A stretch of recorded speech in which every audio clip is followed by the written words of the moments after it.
स्वागत है दोस्तों आप लोगों का आपका यूट्यूब चैनल संदीप कुमार 99 में। आज हम लोग संयुक्त राष्ट्र सुरक्षा परिषद के बारे में देखने वाले हैं। इसके पहले वाले वीडियो में हम लोग आपको बताए थे कि संयुक्त राष्ट्र संघ का स्थापना किस लिए हुआ था और इसका तात्पर्य क्या था। वो वीडियो आप लोग नहीं देखे हैं तो आप लोग चैनल संदीप कुमार 99 में जाकर के आप लोग वहां पे सर्च कीजिए संयुक्त राष्ट्र संघ, आपको वो वीडियो मिल जाएगा। उसके बाद उस वीडियो को देखिए, उसके बाद में ये वीडियो आपको बहुत अच्छे तरह से समझ में आएगा, क्योंकि संयुक्त राष्ट्र संघ का ही एक भाग था, उसको 4 या 5 भाग थे, उसमें से एक भाग था संयुक्त राष्ट्र सुरक्षा परिषद। इस संयुक्त राष्ट्र सुरक्षा परिषद को बनाया गया था ताकि पूरे विश्व में शांति कायम रखा जाए। क्या रखा जाए? शांति कायम रखा जाए। जब संयुक्त राष्ट्र संघ का स्थापना किया जा रहा था, इसके बारे में हम लोग पिछले वीडियो में आपको बताया है कि द्वितीय विश्व युद्ध जैसे ही खत्म हुआ था 1945 में, इसको स्थापना किया गया था ताकि फिर से कोई तृतीय विश्व युद्ध या फिर बड़े स्तर पर कोई युद्ध ना छिड़ जाए। इसीलिए सारे देश को शांति बनाए रखने के लिए एक अलग से उसी का भाग हम लोग किए, संयुक्त राष्ट्र संघ का भाग बनाए संयुक्त राष्ट्र सुरक्षा परिषद। तो इसका स्थापना हुआ था 1945 में। जैसे ही संयुक्त राष्ट्र संघ का स्थापना हुआ था उसी समय उसका भाग इसका भी संयुक्त राष्ट्र सुरक्षा परिषद का भी स्थापना हुआ। कहाँ हुआ? 1945 में। और मुख्यालय जो बनाया गया वो न्यूयॉर्क को बनाया गया। संयुक्त राष्ट्र सुरक्षा परिषद का मुख्यालय न्यूयॉर्क में है। कहाँ है? न्यूयॉर्क में है। आगे देखिएगा, इसमें सदस्य, टोटल सदस्य की संख्या 15 रखा गया। कितना रखा गया? 15 रखा गया। लेकिन इसमें 5 सदस्य जो थे वो अस्थायी सदस्य थे और 10 सदस्य अस्थायी थे।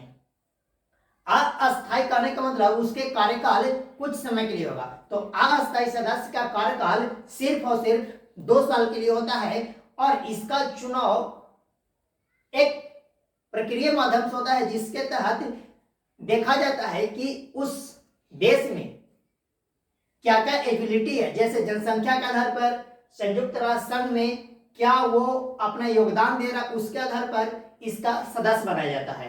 तो प्रत्येक अस्थायी सदस्य 2 वर्ष के लिए होते हैं और अस्थायी सदस्य 5 है, जो कि एकदम अस्थायी। अस्थायी का मतलब होता है शेड्यूल, यानी कि टिका हुआ, वो कभी भी भंग नहीं हो सकते हैं। तो अस्थायी सदस्य कौन कौन है इसको आप लोग ध्यान से देखिएगा।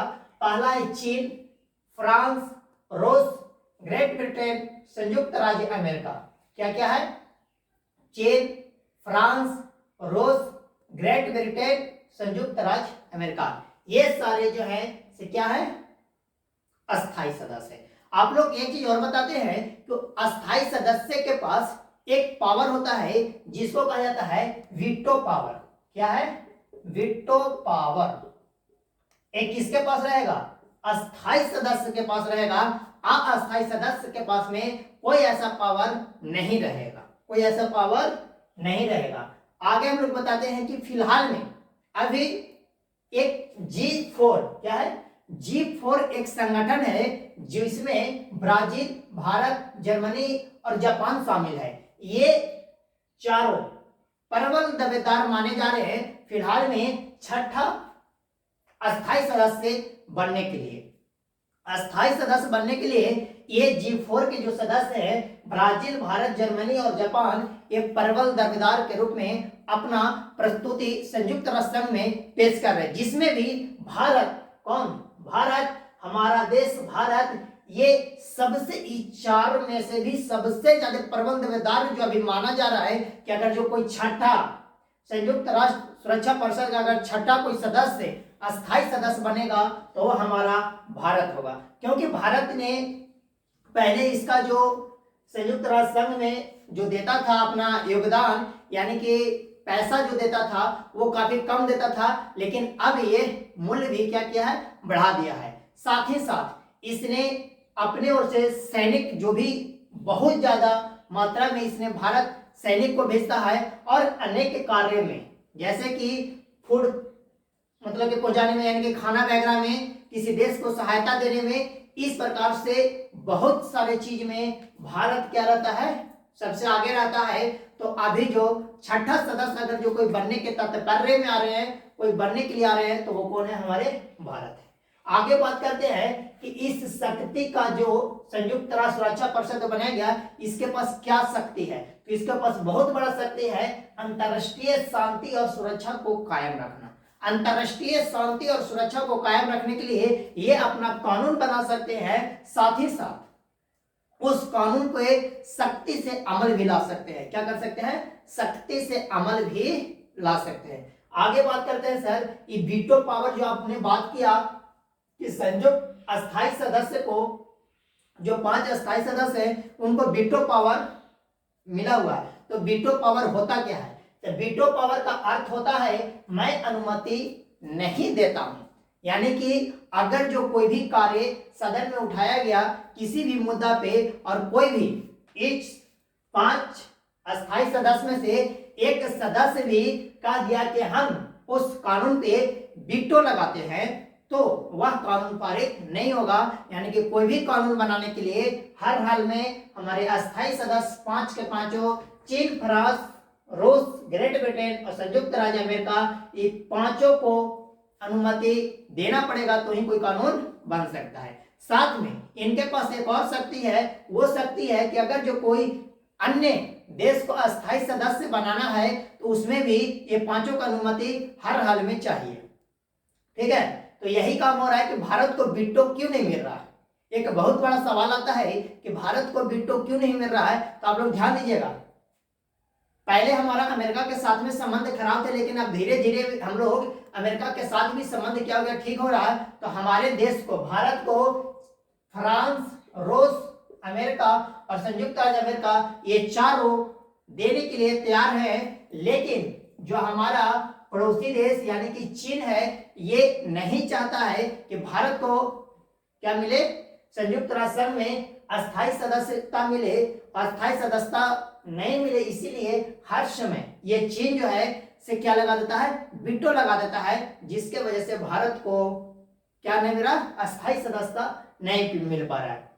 यहाँ पे देखिएगा, अमेरिका से जब से संबंध ठीक हुआ है, अमेरिका भी तैयार हो गया है। रूस जो हमारा है, रूस वो तो लंगोटिया यार है, वो कभी भी हमारा साथ नहीं छोड़ सकता है, वो सब दिन तैयार रहता है। और ग्रेट ब्रिटेन भी और फ्रांस भी तैयार है, लेकिन फिलहाल में जो रोक लगाने का काम कर रहा है वो हमारा चीन कर रहा है। क्यों चीन कर रहा है सर, इसको ऊपर एक सवाल आता है कि चीन हमारे लिए क्यों नहीं चाह रहा है कि भारत सुरक्षा परिषद का अस्थायी सदस्य बने। तो यहाँ पे ध्यान दीजिएगा, जैसे ही भारत अगर जो सुरक्षा परिषद का सदस्य बन जाता है, अस्थायी सदस्य, तो इसके पास भी वीटो आ जाएगा।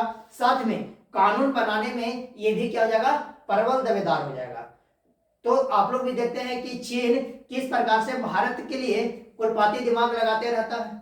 तो ये जो खुरपाती दिमाग लगाता है, इसको पर उसको क्या हो जाएगा, रोक लग जाएगा। इसीलिए चीन नहीं चाहता है कि भारत को अस्थायी सदस्यता मिले। तो ये सारे चीज आप लोग को आसानी से समझ में आ गया। जितना चीज हम लिखे यहीं से आप लोग को क्वेश्चन देखने के लिए मिलता है। डायरेक्ट क्वेश्चन क्या आएगा कि संयुक्त राष्ट्र सुरक्षा परिषद का स्थापना कब हुआ, तो 1945। संयुक्त राष्ट्र सुरक्षा परिषद का मुख्यालय कहाँ है, तो न्यूयॉर्क। उसमें टोटल सदस्य की संख्या कितना है, तो 15। उसमें अस्थायी सदस्य कितने हैं, तो 10 से। अस्थायी कितने हैं, अस्थायी कितने हैं, तो 5। और अस्थायी कितने हैं, तो 10 से। वीटो क्या होता है, तो अस्थायी सदस्य को मिलता है। अस्थायी सदस्य कौन कौन है, तो चीन, फ्रांस, रूस, ग्रेट ब्रिटेन और संयुक्त राज्य अमेरिका। फिर आ जाएगा कि वीटो का अर्थ क्या होता है, तो मैं अनुमति नहीं देता हूं। यानी कि अगर जो कोई भी कानून पे एक अस्थायी सदस्य में से कोई भी एक वीटो लगा दिया तो वो कानून पारित नहीं होगा। और क्या सर, अस्थायी के पास भी है वीटो, नहीं, अस्थायी के पास वीटो नहीं है, सिर्फ और सिर्फ अस्थायी सदस्य के पास में वीटो है। समझ गए। चलिए यहाँ पे देखिएगा, अभी प्रबल दावेदार कौन है, तो प्रबल दावेदार के रूप में ब्राजील, भारत, जर्मनी, जापान। इसको हम लोग G4 क्या कह सकते हैं, G4 यह एक संगठन है। तो G4 संगठन वाले ये चारों, ब्राजील, भारत, जर्मनी, जापान, ये सारों क्या आते हैं, प्रबल दावेदार में। इससे भी सबसे अधिक प्रबल कौन है, हमारा भारत सबसे अधिक प्रबल है। सबसे ज्यादा सैनिक जो भेजने का काम करता है इसके सुरक्षा परिषद के लिए, वो हमारा भारत है। इसीलिए सारे देश माने हुए हैं कि भाई भारत को अस्थायी सदस्यता बनाओ। लेकिन हमारा चीन नहीं बना रहा है वो हमेशा क्या करता है, वीटो लगा देता है।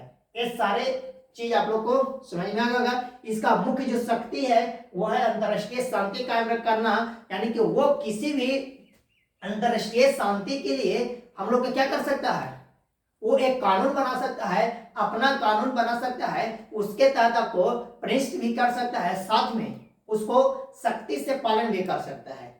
ये सारे टॉपिक आप लोग को समझ में आया होगा।